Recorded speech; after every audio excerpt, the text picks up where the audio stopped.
कि बहुप्रतीक्षित CWC की बैठक 16 अक्टूबर को सुबह 10 बजे होगी। कांग्रेस कार्य समिति की बैठक फर्स्ट इंडिया ने पहले ही दे दिए थे संकेत। 16 अक्टूबर को CWC बैठक होने के संकेत फर्स्ट इंडिया ने पहले ही दे दिए थे। तो वहीं आपको बता दें कि संगठन चुनाव, विधानसभा चुनाव पर बैठक में चर्चा की जाएगी। नए कांग्रेस अध्यक्ष और मौजूदा राजनीतिक हालात पर भी चर्चा होगी। तो वहीं हाल ही में G23 ने की थी CWC बैठक कराने की मांग। भारतीय विमानन क्षेत्र के पितामह थे JRD टाटा। 10 फरवरी 1929 को भारत में पहला पायलट लाइसेंस टाटा को मिला।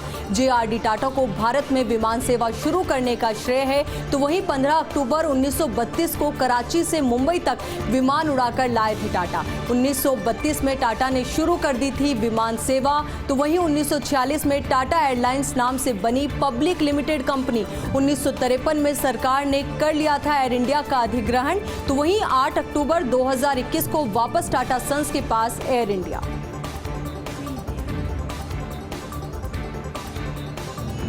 तो वहीं टाइम्स ऑफ इंडिया का संपादकीय फ्री दी वेल, एयर इंडिया की बिक्री सरकार और टाटा के लिए यादगार पल। 90 वर्ष पूर्व स्थापना, 68 वर्ष पूर्व राष्ट्रीयकरण, अब घर वापसी। 2020 में एयर इंडिया को हो रहा था रोजाना 20 करोड़ रुपए का घाटा, 32,000 करोड़ रुपए का घाटा, 46,262 करोड़ रुपए का था कर्ज। एयरलाइन बेचकर आंशिक रूप से कर्ज चुकाएगी सरकार। टाटा के अधीन एयर इंडिया फिर से लाभ में आने की उम्मीद है। तो बड़ी उम्मीद यहां पर जगी है। JRD टाटा ने 1932 में शुरू की थी टाटा एयर सर्विसेज। सिर्फ 2 वर्ष बाद 1934 में कमाया 10,000 रुपए का मामूली लाभ। तब नागरिक विमानन के DG फ्रेडरिक टिम्स ने दिया था बयान। कहा था ये सरकार की मदद के बगैर एयर सर्विस चलाने का कीर्तिमान। टाटा को विमान सेवा में मिला राजाओं महाराजाओं का समर्थन। तो वहीं राष्ट्रवादी रियासत मैसूर से टाटा को मिला अच्छा समर्थन। इसके चलते एयर इंडिया के ट्रेडमार्क में महाराजा मौजूद। तो वहीं अब निजीकरण के बाद फिर से टाटा के अधीन है एयर इंडिया।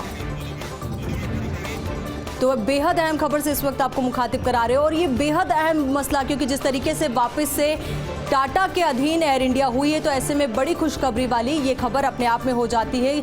तो वहीं आपको बता दें कि JRD टाटा ने 1932 में शुरू की थी टाटा एयर सर्विसेज। सिर्फ 2 वर्ष बाद 1934 में कमाया 10,000 रुपए का मामूली लाभ। तब नागरिक विमानन के DG फ्रेडरिक टिम्स ने दिया था बयान। कहा था यह सरकार की मदद के बगैर एयर सर्विस चलने का कीर्तिमान है। तो वहीं टाटा को विमान सेवा में मिला राजाओं महाराजाओं का समर्थन। राष्ट्रवादी रियासत मैसूर से टाटा को मिला अच्छा समर्थन।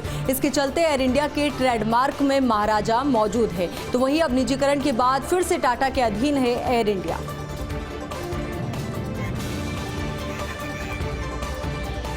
एयर इंडिया टाटा के अधीन अब बड़े बदलाव की तैयारी। निश्चित तौर पर जिस तरीके से एयर इंडिया टाटा के अधीन हुई है तो अब बड़े बदलाव की तैयारी इसे माना जा रहा है, क्योंकि नया मैनेजमेंट होगा, नए डायरेक्टर होंगे, कर्ज पाटने के लिए रीफाइनेंसिंग भी की जाएगी। तो वहीं एयर इंडिया का टाटा की अन्य कंपनियों के साथ सहयोग है।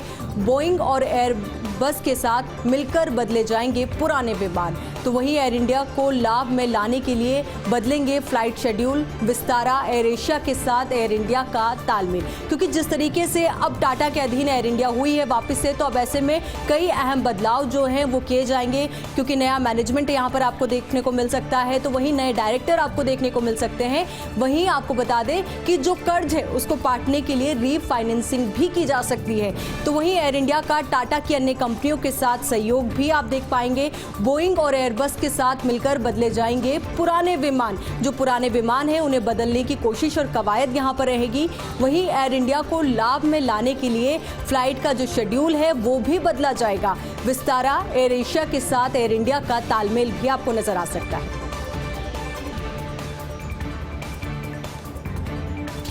अब खबर राजस्थान की राजनीति से जुड़ी हुई है। तो आपको बता दें कि राजस्थान से एक और मंत्री को मिल सकता है बड़ा जिम्मा।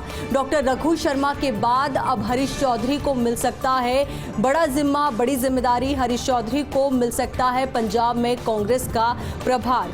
तो वहीं हरीश रावत पंजाब का प्रभार संभालते संभालते परेशान हो चुके हैं। सभी कैप्टन बनाम सिद्धू, कभी सिद्धू बनाम चन्नी विवाद से वो परेशान नजर आते हैं और दूसरी तरफ नहीं दे पा रहे उत्तराखंड की ओर ध्यान, जबकि उत्तराखंड में भी होने हैं विधानसभा चुनाव और पूर्व मुख्यमंत्री हरीश रावत है उत्तराखंड में कांग्रेस का चेहरा। ऐसे में हरीश रावत को सिर्फ उत्तराखंड पर फोकस रखने के लिए ये अहम फैसला लिया जा सकता है। पंजाब में हरीश रावत की जगह हरीश चौधरी को प्रभारी बनाए जाने का ये बेहद अहम मसला और ये बेहद अहम फैसला जो है वो लिया जा सकता है, क्योंकि जिस तरीके से कांग्रेस आलाकमान का राजस्थान के जो राजनेता हैं उन पर भरोसा बढ़ता हुआ नजर आ रहा है। कुछ दिन पहले ही रघु शर्मा को गुजरात प्रभार की अहम जिम्मेदारी दी गई। अब ऐसे में ये भी बात सामने आ रही है कि हरीश चौधरी को पंजाब की अहम जिम्मेदारी मिल सकती है, बड़ा और अहम जिम्मा उन्हें मिल सकता है, क्योंकि हरीश रावत पंजाब का प्रभार संभालते संभालते परेशान हो चुके हैं। लगातार एक मामला सुलझता है तो दूसरा पैदा हो जाता है। कभी कैप्टन बनाम सिद्धू की स्थिति वहां पर पैदा हो जाती है तो कभी सिद्धू बनाम